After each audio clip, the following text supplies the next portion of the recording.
今回のジャパンインテリア総合展では123社の家具ブースがそれぞれ新作を披露してるんですね。中にはアイデアを凝らした収納家具のブース、また海外のバイヤーでも大人気のカラフルな人形調の家具まで、商談後早ければ1ヶ月で店頭に並ぶというものまであるんですね。さあそこでバイヤーさんに直撃。つまり大川家具の魅力は。今日はどちらから？東京から。仕事は誰もが知ってる三宅さんです。三宅さんも全国で展開ですし、やっぱり大川らしさというのはどの辺に注目されてますか？そういうところはあると思いますが、あとデザインが、海外とは違いますけど、ここだけの話、いろんなバイヤーさん来られててかっこいいっていうものじゃないですかね。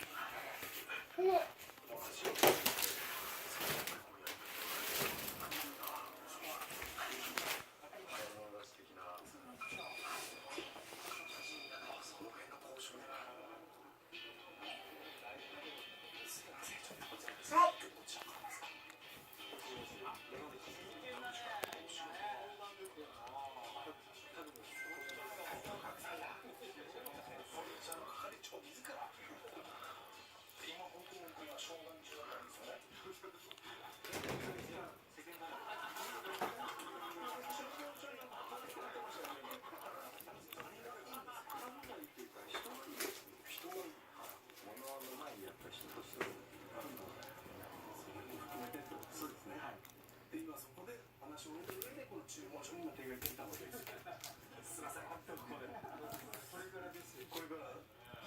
さらに大川家具の重要性を訴えるこんなバイヤーさんも。大川家具に期待するところってどんなところがありますか？産地いろいろ日本まだ残ってますけども、やっぱり大川が日本で一番なので、それをもうちょっと絶やさないでやっていただきたいな。ここがなくなってしまったらもう日本の家具業界は終わりという。それぐらいの位置づけってことです。はい。そうなんです。福岡県の大川だったのが今やなくてはならない全国規模の大川に。日本の家具業界を担っているのは大川といっても過言ではないかもしれません。ただ問題となっているのが職人さんたちの高齢化なんですね。その中今立ち上がっているのが次世代の家具に挑む若き職人たち。そこでまずは常に業者さんたちでにぎわっていたこちらの方にお伺いしました。こういうバイヤーさんです。お疲れ様です。はい。さっきもスーツの方たちに囲まれて、何を買ったんですか？うちの新商品のデスクを広げることで1200の簡単なダイニングテーブルとしても使えるように。大きくなる機能っていうのは従来からありましたよね。はい、一番特徴でいうと、今回東京の猿山治さんっていうデザイナーの方と一緒にコラボして作ったんですけども、この鍵盤ごとちょっとスライドして、これを取り外すと、外したものが和室とかで使う主卓ですね。小スペースマンションで暮らしている方とか、仕事用のデスクとしても使える、ダイニングテーブルとしても使えるし、して和室でお茶も飲んだり酒も飲んだりすることができる。いいでしょう。これ全て国産のヒノキなんですね。でこんなに細いデザインの耐久性のあるこの組み方になってる。しかも軽いですしね。言われてませんからこの商品も。説明したらバイヤーさんどんな顔されてました？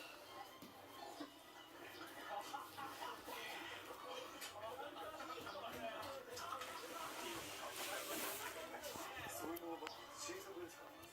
自信持っていきましょう。頑張ってください。どんな顔して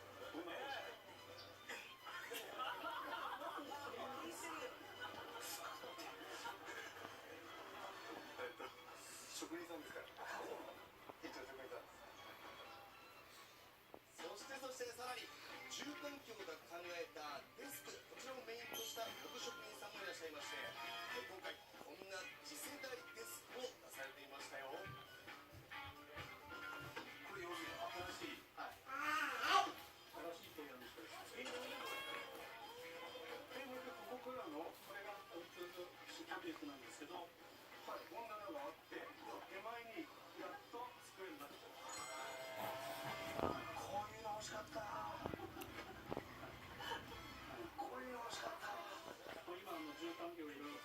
手取りでリビングとか寝室に置けるようなデスクですね。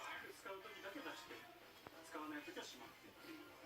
ちょっとついてますから移動もできる机の技術をしっかり中に入れて現代風にアレンジしているということですね。お子様の勉強机もそうですし、奥様方のね、そうですね。普通の趣味のデスクとしても今度ね、こうやってね、全国から注目されてる職人さんの目線からいかがですか？そうですね。よくもの作るのは当然なんですけど、我々もいろいろ勉強して世の中にそういうような商品を作っていかなきゃいけないなっていうのは思っております。常に進化しなきゃいけないっていうプレッシャーもないですか？いや、でもそういかないとやっぱり我々生き残っていけませんので、やっぱりお客様の声を傾けていくのが我々の一つ仕事じゃないかなと思います。うわ、楽しいですね。じゃあ、しまってもらってよろしいですか？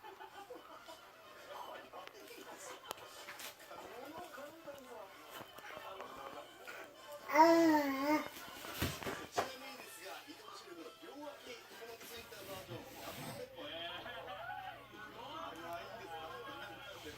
あ、そしてさらに今度は女性のバイヤーさんたちに支持される若き女性職人さんの姿も。デ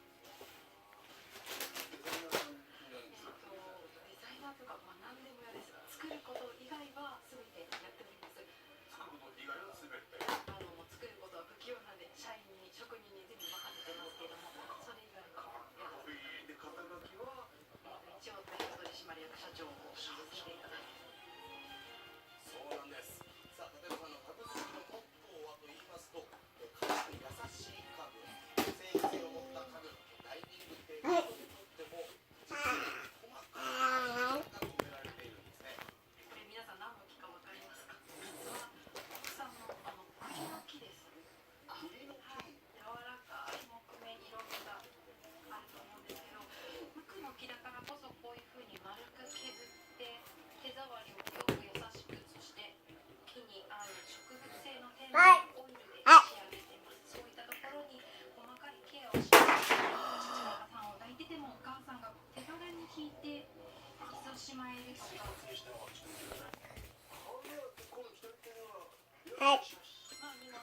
洗濯物持ってるからそうかもしれないんですけど、シュッと入れてかけて、また引いてもスッと出したし、でも簡単にもコンパクトなお家に合うように椅子をテーブルの下にしまえたりとか。なるほどね。はあ、かゆいところに手が届くと言いますか。こちらでは丁寧なヒアリングと女性ならではの感性で角を丸くした使い手にも優しい家具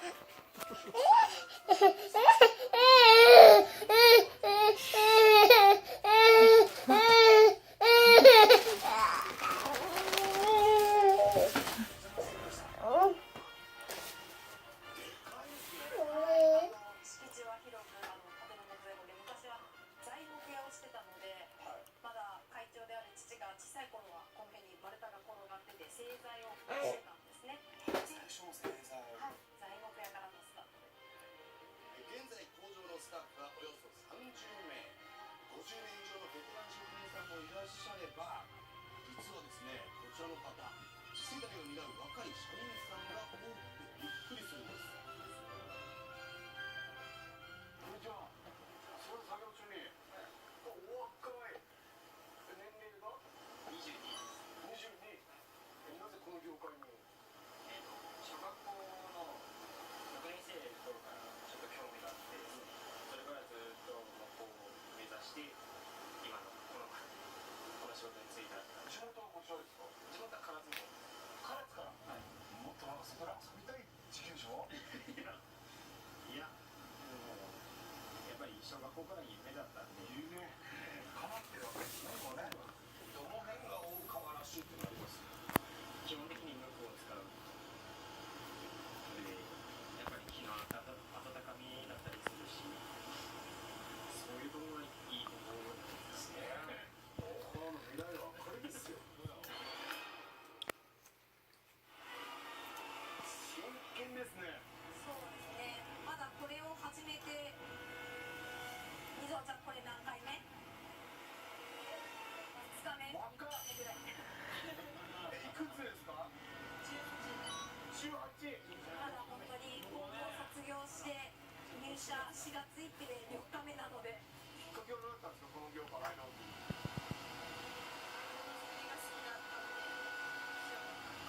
ものづくりが好きで。こんなにすぐできると思ってなかったんですよ。これを任せてる時点ですごく彼女は器用だと思います。それは結構大事なことですよめね。ちゃめちゃ大事です。この商品ですもんね。はい。社内にいるからこそいろんなことを作りながら提案ができるようになってくれると嬉しいなと思ってます。さっきの新聞は実はそこにいる若手の方の工場長が企画立案して商品化したアイテムなんですよ。働いてらっしゃる社員さんからのアイデアも結構商品になってるになってますね。ですって。頑張ります。大川家具自体今後どう進化していくのか。正直箱物家具だけの産地としては残ってないんですよね。だからこれから足箱問わず生活皆様のご要望を多く幅広く取り入れる産地でありたいなと。それが主に資材屋さんだったりとか運んでくれる運送会社さんだったりとか、それで使っていただく皆さんが思ってるのが多い。だからこそ進化ができる。ありがとうございます。よろしくお願いします。そして先週土曜日には大川家具のすべてがわかるインテリアの情報ステーション大川テラッツァもオープンしたんです。大川市内のですね、約200社ある家具屋さんの情報を集約しておりまして、ここに来ればですね、大川家具のすべてがわかります。この施設にはですね、家具コンシェルジュがおりましてですね、コンシェルジュが iPad を使いながらお客様のお好みに応じてですね、家具屋さんの情報をですね、提供する運営になっております。こちらに来ればいろんなお店の、あちらこちら回ることなくですね、欲しい家具屋さんの情報をしかも詳しく教えてもらうことができるんです。情報が集まってるんです。いいですね。大川が家具の町だっていうのは知っていたんですけれども、どんな家具があるかちょっと分かりづらいなと思ってたので、気軽に聞ける場所ができたのはすごくありがたいと思います。